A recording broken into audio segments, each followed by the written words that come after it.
Oh, you don't take something from Kanye.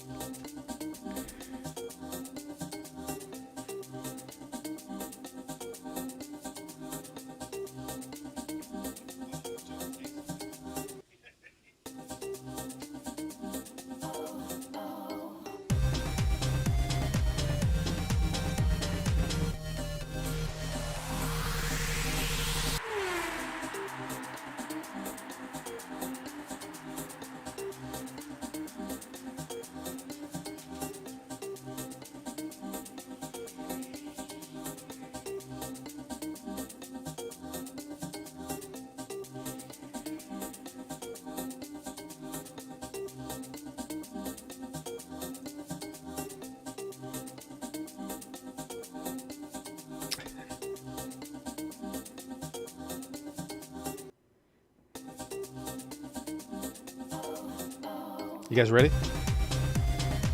Yeet. Always. All right. Yeet. Ladies and gentlemen, so ready.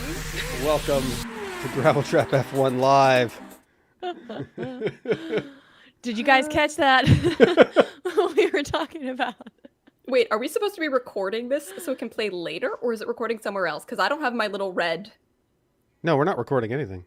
Okay, cool. This Nothing is just gets recorded. the live version of...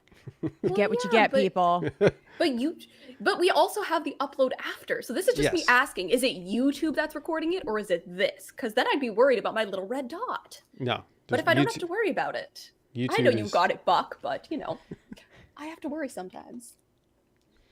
Hi, everybody.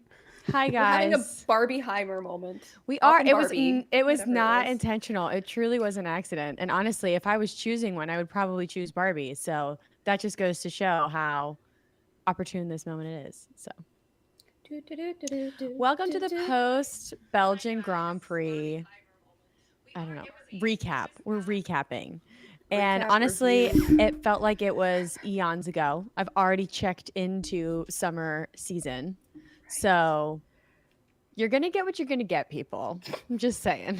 That's the normal thing with these lives, though. It's the is, truth. like, it's not like it's abnormal. It's kind of just like, well, just So like true. Max winning by 30 seconds. This live, you get what you get. So, should we start with the...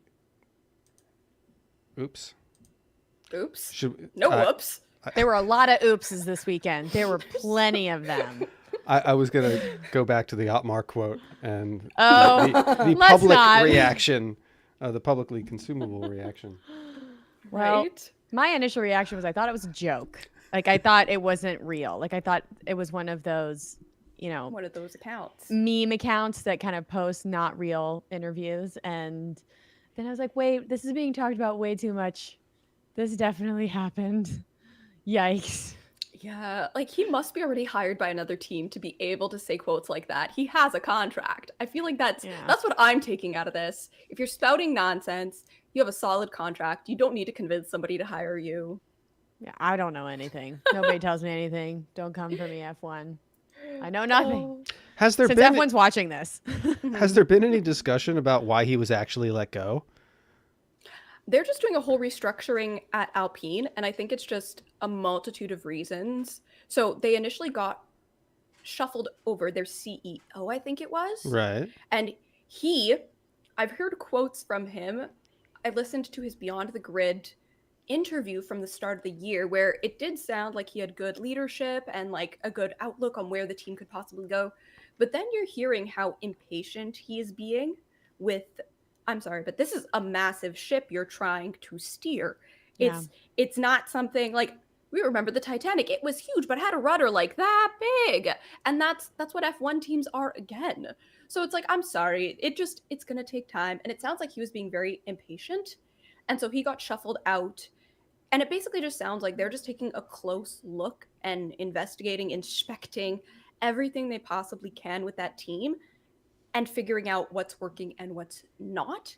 And the thing is, Otmar was at Racing Point for 15 years throughout it becoming Aston Martin and it was Force India even before those two teams. So he has had a long record of making the best of not having much, because that was the whole thing with Force India, is they did a lot with very little. So he is somebody that presumably knows what he's doing. I would imagine, though, that it's a culture problem. Like, he just maybe didn't fully fit in with what the team wanted or needed. And sometimes that's what happens. Like, I do think that's what happened with Benito as well, is that he just wasn't the right person for that particular job in that moment with the team. And at the end of the day, you do have to start with the leadership because they set the tone for the rest of the team. Mm-hmm.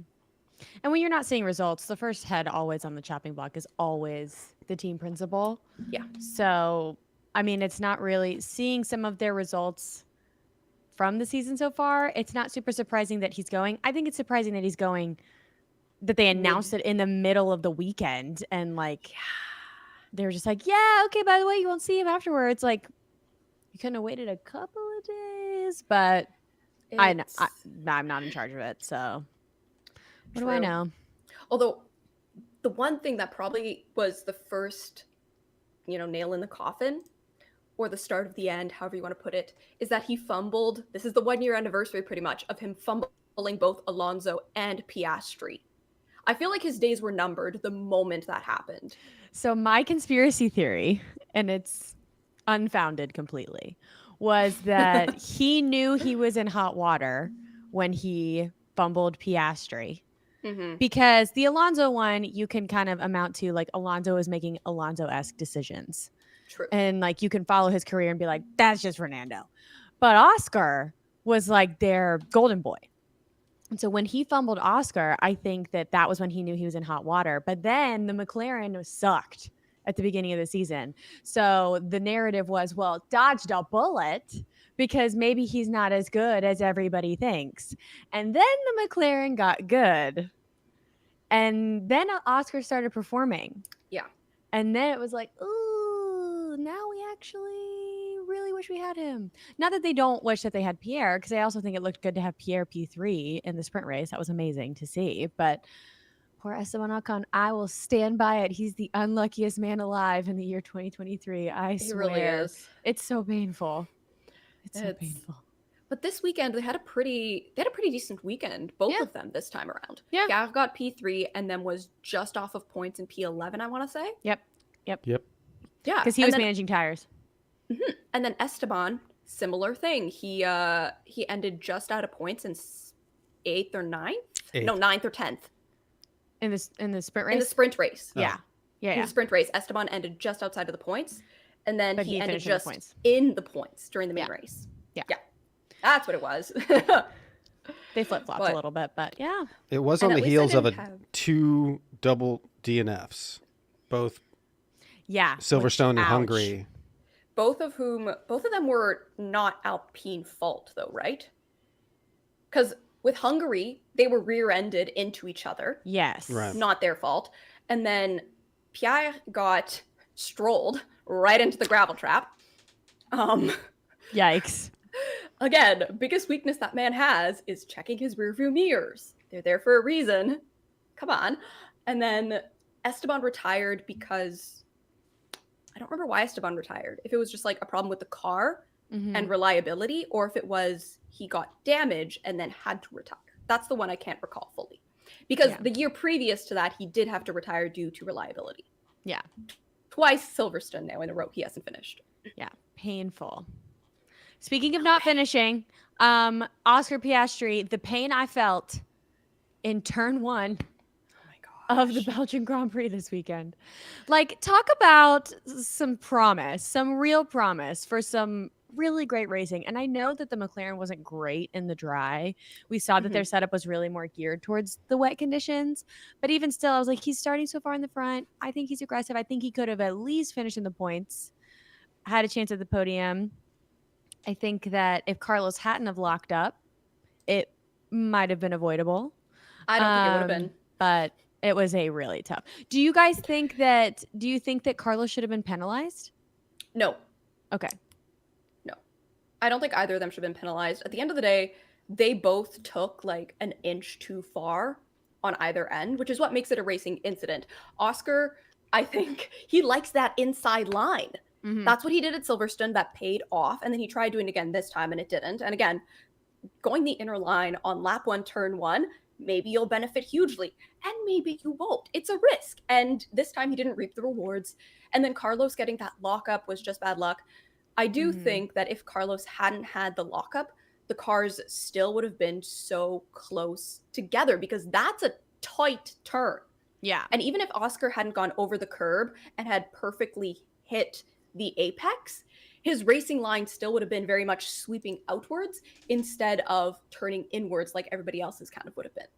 Well, and I think he was trying to take avoidant action with Hamilton on the outside, but I don't really feel like Oscar was super at fault, because he was trying to get out of Carlos's way, but he had nowhere to go. So Carlos literally squeezed him. So I was like, Oscar was just in a tough spot, in a really tough spot. And speaking of taking damage and or penalties, do you think that the penalty that Lewis received in the sprint race was fair? Yes, she does. It was fair. Does Buck not? Absolutely not. It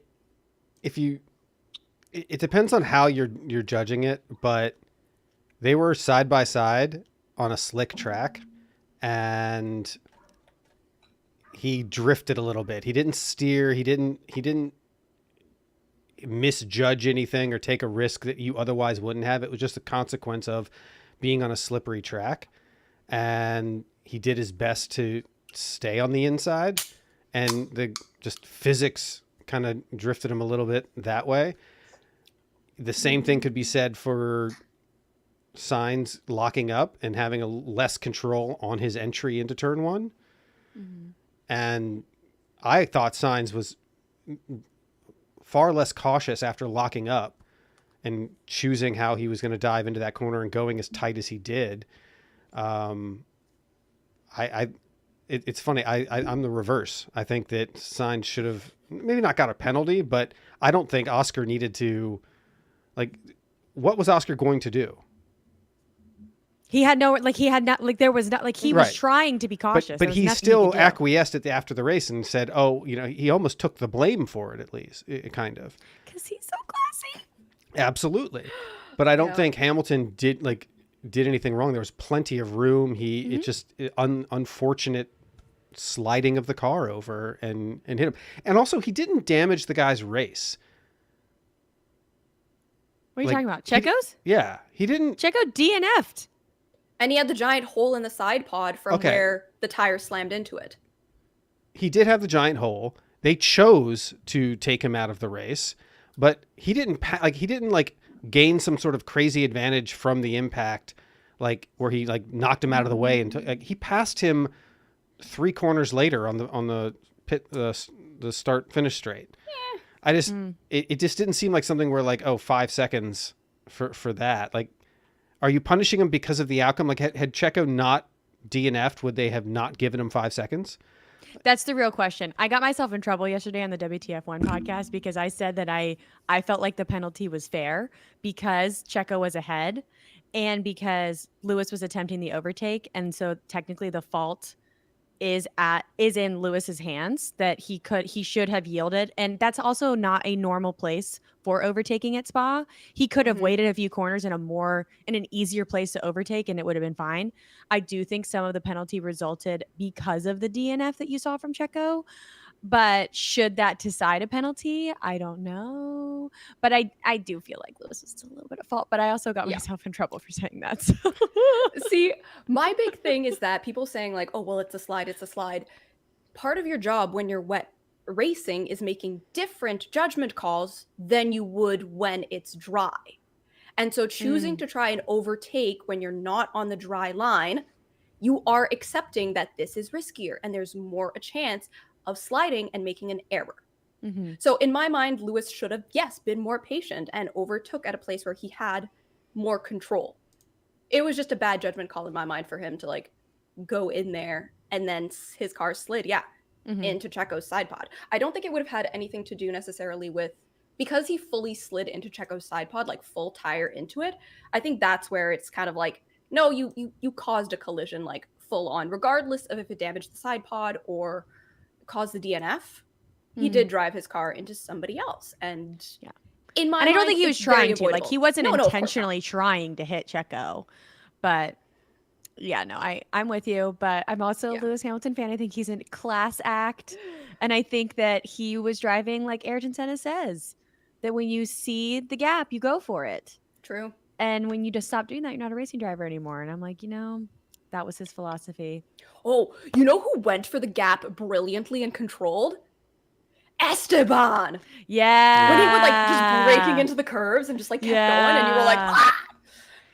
Yeah, His- there were some great overtakes. Honestly, I feel like So there were some good. really good. Alex Albon was overtaking his tush off. He was just like, especially for the first stint of the race, I was like, we just saw Alex climbing, and it was lovely to see. It Lovely to was. see.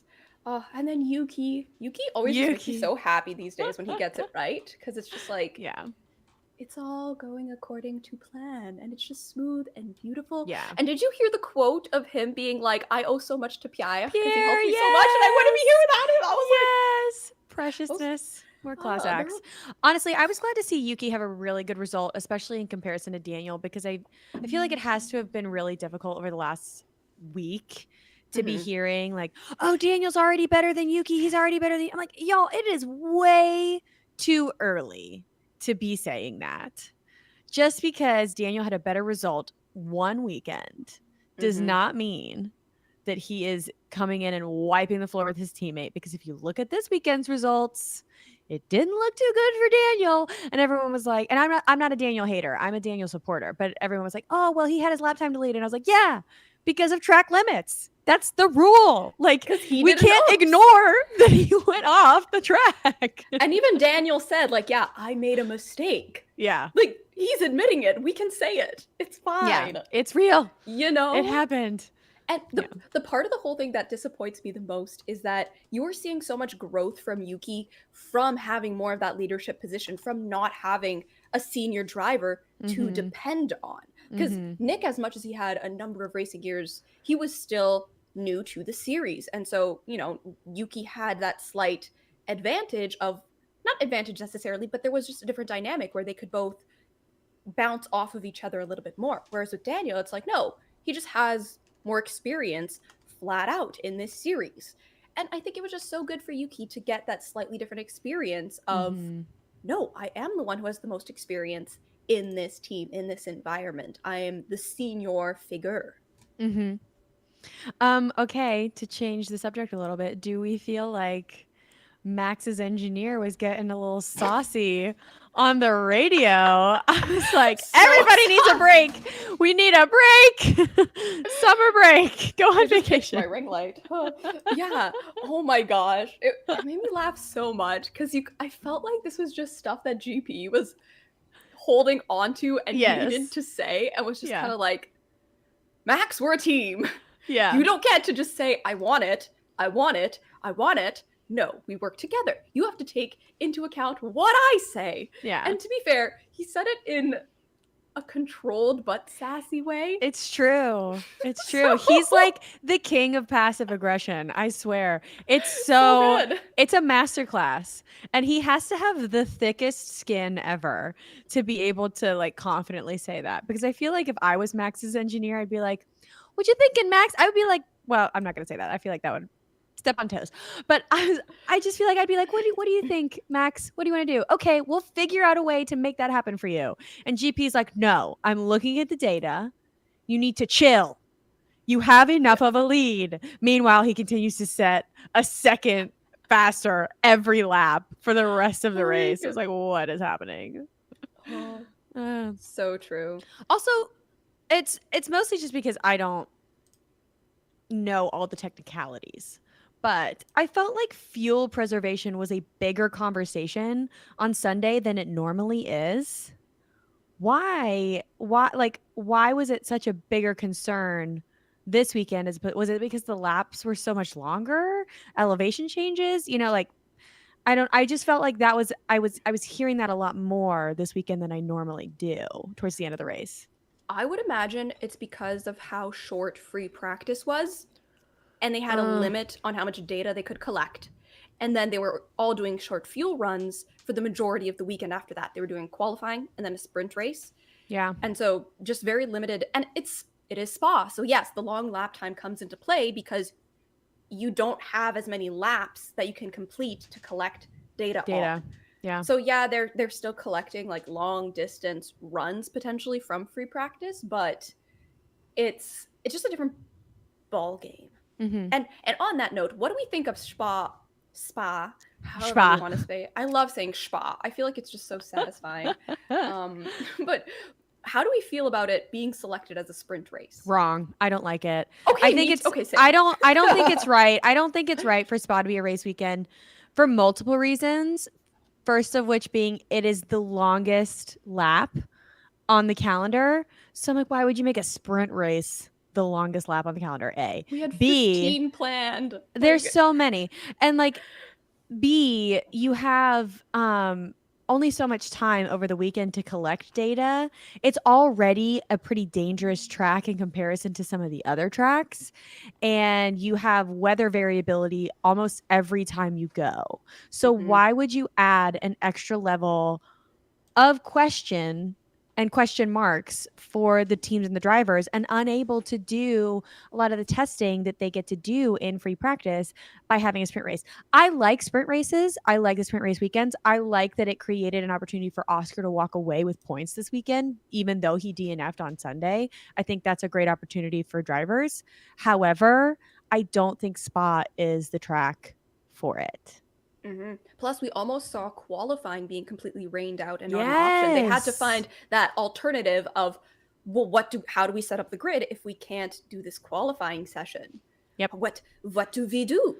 And it's just like, well, this is what you get for doing a sprint race where you have such a rigid schedule at a track where you regularly have to be like, sorry, bad weather. We kind of got to wait this out. And on that note, these sessions being at like 3 or 6 a.m., whatever it is for me, waking up and then being like, sorry, it's raining. We're going to wait for an hour and a half. Yeah. And me just being like, are you kidding me? And then the exact same thing happened with Formula E. Oh, really? Yeah, their Sunday race. They had to wait an hour and a half to start it because it was extra complicated because it's an indoor and outdoor track. I was going to say, isn't it like so it's extra indoor? Screwy. Yeah. Was it because of rain? Yes, it was rain. It was raining outside, not inside. But Naturally. It was still like torrential downpour. And Yikes. they got the sweepers out. There were marshals that were sitting on a block and like paddling like little goofers. It was funny. But the pain I felt this weekend, I'm just like, you know what? I am ready for a break. I'm ready for IndyCar to only be the thing I'm concentrating on where they have reasonable times because I'm on the same continent as them. I am this close. I'm like 2 European races and start times away from just packing everything up and being like, you're up. Honestly, because I was talking to some people yesterday. It's almost also getting to the point where it's like the Taylor Swift tickets. It's easier and cheaper to go to the European races than it is to go to the ones in my own country. Oh my gosh. Ridiculous. The amount that I will fight any American that tries to go to any Canadian date. Like, if I find a single American there's one bald eagle at the Canadian Grand Prix. They will become endangered again. not the Grand Prix, the Taylor Swift tickets. Oh, the Taylor Swift. Oh. Are you going? There's rumors going around right now that she's planning to do shows in Canada, but that she wasn't able to announce them because there's radius rules in the States about like how soon you can have concerts that would be competing with the one stadium kind of a thing. Sometimes I don't know how it fully works. Right?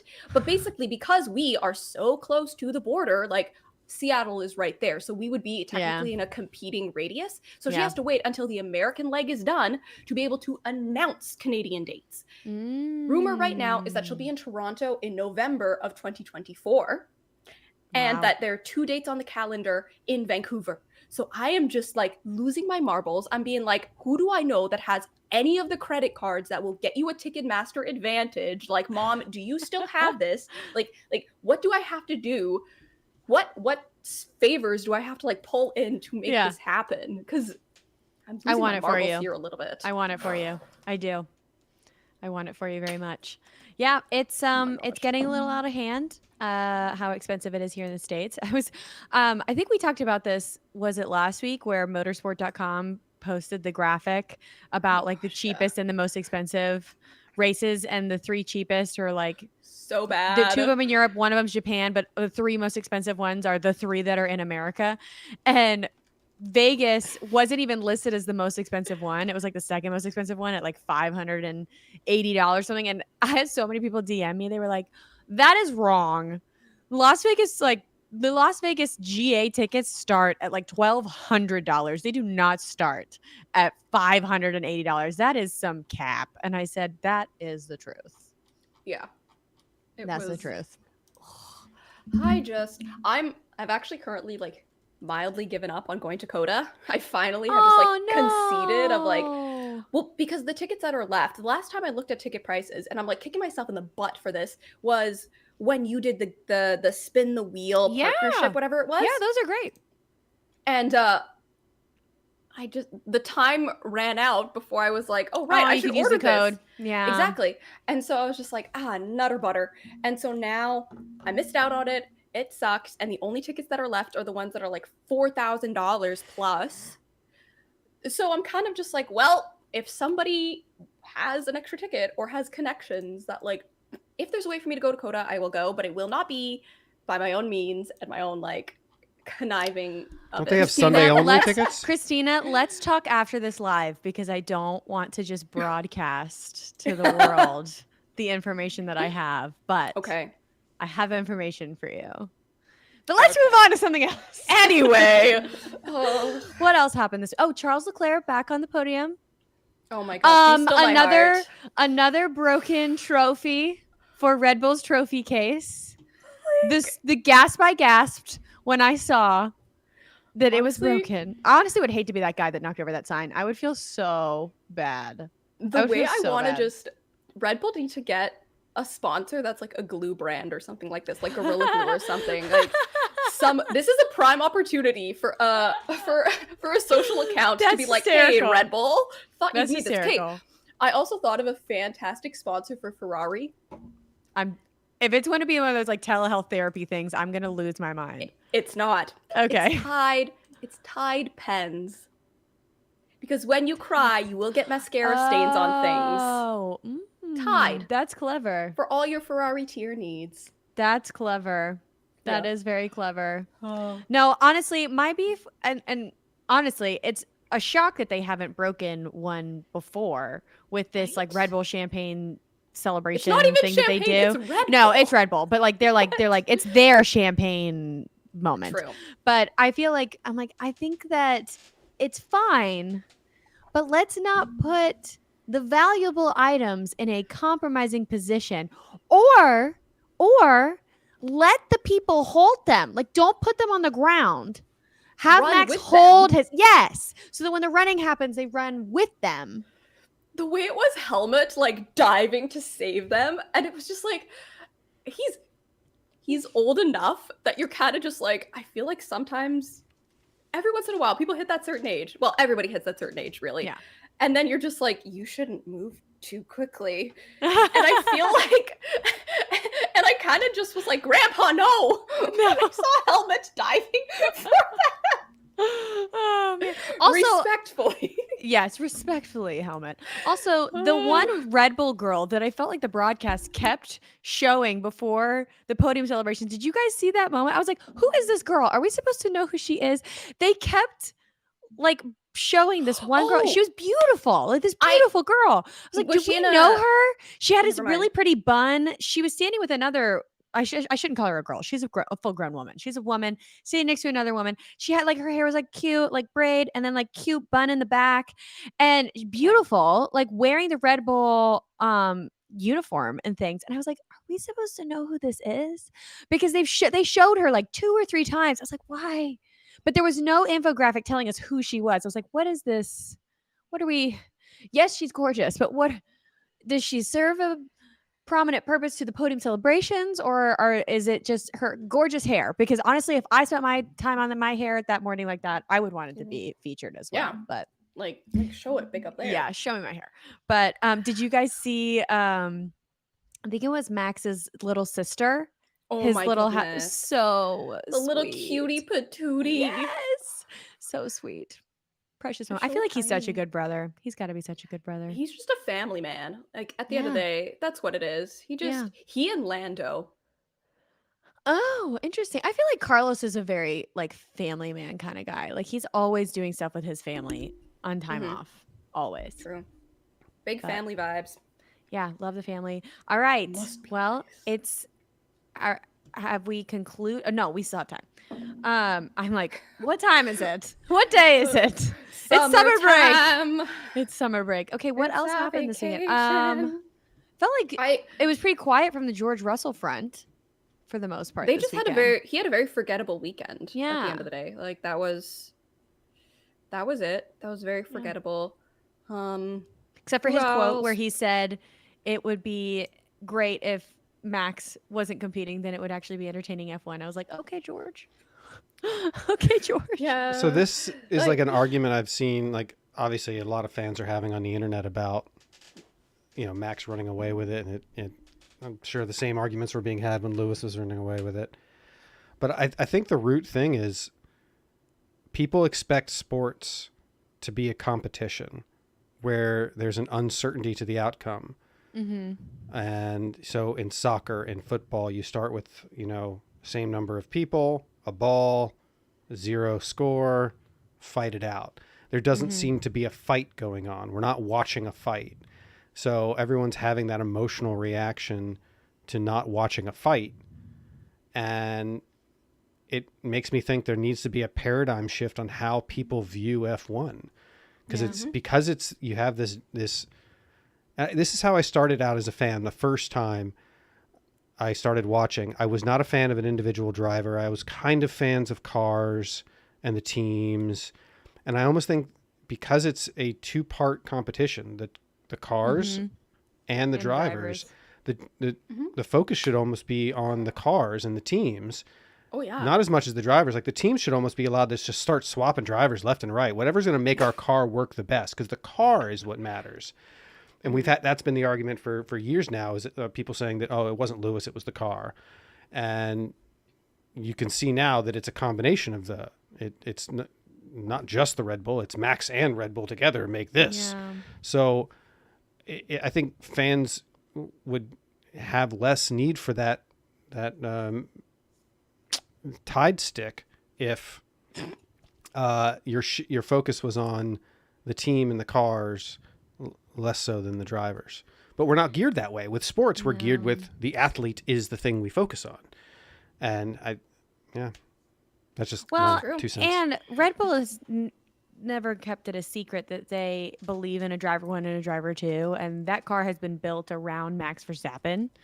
I think that they have various setups that suit Checo that are different because Checo's requested them, but they've spent a long time building things around Max. So I'm not saying it's just a car. It's absolutely also Max, but I feel like we need to cut Checo some slack a little bit, that like they've been really building this car for Max for a long time. I don't know if they've been building a car for Checo. True. Just to get myself in trouble a little bit more. But I think that, sometimes it's really easy to be like, oh, like poor Checo. I'm like, Checo's wallet is fine.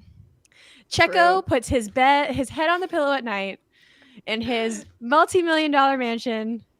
And if he's a really good driver too, he's going to keep doing that. You know what I mean? Like, they're all competitors, of course. And they all will have a mindset that they are the best one out there. Otherwise, you can't do it. And I don't think any of them are happy necessarily as driver 2, but like perspective people. His phone bill gets paid consistently. You know what I mean? Like he's never late on his rent. He is. If he's gonna be paying okay. rent, I have I mean, questions. you get what I mean. Like he's gonna be fine. He's gonna be okay. His family's gonna be okay. He's gonna be very successful. Somebody asked me the other day if like he ever regrets not retiring after his like high with Racing Point, and then he could just go out at a bang. And I was like, no, he's made so much money since then. It doesn't matter. He's made so much money since then. Like if I was him, I'd be like, I don't care what team I'm on. I'm gonna ride it out. I'm gonna get my bag, and then I'm gonna do what I want at the end of it. But as long as I can do it, I'm gonna keep doing it. And he won Monaco. Yeah. So That's huge. so much is worth just winning it. Yes. Did he win He won Saudi Singapore. too He won Singapore. this year? What is he? He won. Yeah, he won. He won won 2 this Jeddah. year. He Yeah. won Jeddah, and Was it Baku? Was it that might have been Azerbaijan? Baku. It might I have. think it was People in the Baku. I know comments? he won this. It would have had to sprint been in the race. first. It was in the first 4 races. Because we're at max being at 8 or 9 in a row at this point. We have a We're only on question the, like, from 11th or 12th. the audience. Hey, audience. Taimur. I forgot they were I'm there. probably going to say this wrong. Taimur from Pakistan Hey. says, "Hi, Caroline." Hi. Question is, I'm a newer F1 watcher. I have a question. Why has Aston Martin underperformed the last 2 or 3 races? Great question. I'm going to shoot it over to Christina because she knows more than I do. But honestly, my thought is that all the other teams have been bringing in new upgrades. I think Aston Martin came in with a lot of their really good ideas at the beginning of the season. And I hope it means that they're working on next year's car, because I'm sure Red Bull's already started looking ahead to work on next year's car. I don't think it's necessarily that Aston Martin has fallen so much as the other teams have caught up. We Because if discussed you this look- last episode too, I think. Yeah, if you look at the gap in the field, and like let's ignore this weekend a little bit because Max was like destroying it. But if you look at the gap really in the field, it's really close. It's closer than people think. It's within 1 second for quali a lot of the time. Yeah. Like, I mean, Max almost didn't make it into Q3, for goodness sake. that was so close. Like, you could feel everybody just like The gripping hope the that edge rose of their across the seats. world. It was so close. It was so So close. close. But then we had a nice little GP sass moment, and it really kind of diffused the situation in a really good way. I was like, way to go, GP. But thank you for your question. I hope I answered it. Did I miss anything, Christina? No, that really is the gist of it. The last time they brought a big upgrade, I believe, was Canada. Mm-hmm. And besides that, they've been relatively minor since there. So it is potentially just that their upgrades are misstepped with everybody else's. It's possible that these upgrades just aren't doing what they want to do. And I also have the theory that their last upgrade was right before they opened their new factory. So the timing of it could have potentially been planned to give them that little bit of wiggle room, like 2-3 weeks before the summer break. So then they could have all of that time to get settled into their new facilities, just in case something at the facility wasn't working. So that way they weren't dependent on it, yada, yada, yada. Like, moving is a task. That's a That would be, I wouldn't be surprised if that was part of the conversation of the timing of their upgrades. true story. Spelgo in the comments says, Hey. I feel it as as a cycle since watching F1 since 2002. We learned a lot about this from Sean Kelly too, because that's when he got his start. Go back to and listen to that episode on the podcast. I learned early on in 2002 and 2004 with a dominant Schumacher and Ferrari season that we'll see this when the rules package remains relatively the same. Yeah. I mean, I feel like you can look back at the history of F1 and think everything kind of really seems to move in cycles. And it's set up that way. When the regulations are changing so consistently, I mean, Every 4 or 5 years, whatever it is. Yeah. yeah. Although, did you see that the tire blankets that decision has been extended? Do we like this decision? Oh, yeah. I Like, think it's at the end of the call. day, taking away the tire blankets is a great end goal, but you do have to do it properly. And if it's not ready, it's not ready. So To quote Lance Stroll, I don't think we're ready to be rid of the tire blankets yet. Not yet. Although the wet weather tires are blanketless currently. Yes. And I do believe the intermediates are going to be rolled out soon-ish. I'd have to double check the timing on that one. Yeah, interesting. But it sounds like I was just reading the regulations today, actually, because version 5 of this year came out, and I didn't download the newer version, so I had to go through That and has look to at the be changes. so frustrating for you, Christina. It's just a smidge. Just a That little. has to make you crazy. Like, all of my notes now are in an old version, all the questions I have, and I'm just like, you know what? Whatever. It is what it is. But it looks like, I think 2024 is their like deadline as well for the intermediate tires being blanketless. So Yeah. they'll continue to do testing for that throughout this season, I believe. Yeah. Very cool. Any other questions? Party. Well, Spelgo just followed up on what he said. He says he feels that we see the most competition between all the teams and drivers as they figure out a completely new rule set. Totally. And it makes me wonder, Yeah. should we just have like 100% ground up new set of rules every year? And then it's just like a race to who That can. would be so crazy. That'd be so expensive. And honestly, I feel like that would be difficult to keep track of because, and it goes back to something that Lewis Hamilton actually proposed. He proposed having a start date for when teams are allowed to start working on the next year's car. Mhm. I'm Because surprised some- they don't have that already. Honestly, but I think it's because they want to give the teams freedom to either choose to figure out what they have now or just start looking ahead because development builds. So if you're having new regulations every year, it kind of defeats that part of it. And it just becomes kind of a who's the best procrastinator? That's kind of what it I am. becomes. I have ages to do this. Never mind, it's due tomorrow. Yeah, exactly. Time for Red Bull. Red Bull would still win. Like, It's- come on. I mean, They've if you got have the real Adrian key Newey, to you all-nighters. have the answer. But I feel like I agree with Lewis Hamilton that there should be a date that you're allowed to start working, like actively Yeah. working on next year's car. I think you can theorize all you want in your brain. Like you can't. Concept versus building. Yeah. But as far as like testing and things, I think there should be a definitive start date. Yeah. Especially because the teams that are already far ahead are just going to say, our car is good enough. People really aren't, because that's what Red Bull are doing this year. They've Mhm. stopped actively bringing upgrades to their car, and the only ones they're going to be bringing are track specific. So, like switching out the high and low downforce rear wings kind of a thing. Mm-hmm. But they're not actively developing this car anymore. They're concentrating all their efforts on next year's. Yeah. And if the other teams aren't doing that as well, and because They'll be it's on the the back foot same next set, year. exactly, and because it's the same set of regulations, what they do this year is built upon for next year. So by not having that start date, it's already more of an advantage to the team that's ahead. Totally. Like, Totally. I'm really shocked that they don't have that rule already. Like, Yeah, they do. I mean, Genuinely shocked. they need it. Oh, Because here's- it's kind of like when you're in school and the teacher announces to the class the Hello, date come of the on in. test. Oh, Amazon. is it here? Sorry, my Let's front door. go. Let's go. No, it's kind of like when you're in school and you have a test and the teacher announces to the whole class the test date. And so everybody has the same amount of time to prepare for the test. And it's not What like you do with that time? right. And and then you go to college, they give you syllabuses, and then technically like you can start studying for the test in November and August if you really want to. But like no one really does that except for Red Bull, I clearly. did that. Yeah. Tamor is Okay. asking, Oh. is there a driver you two miss on the grid? Someone who has retired, you'd love to see them on track again. I'd love to see Nick DeVries have another shot. That's what I would love to see.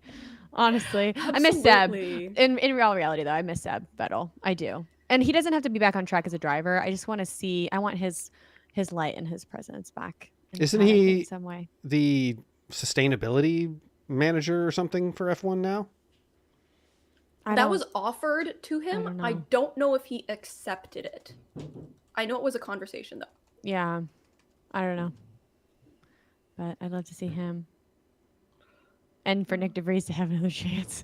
Well, Honestly. with 2 more teams being announced, that's 4 more seats opening up. He could come back. Yeah. Totally. It's true. Totally. He I- can. That news is going to come either smack dab in the middle of the summer or right as we're getting started again. Mhm. And I'm just like, it's making me so tense. I'm just like, I just want to know.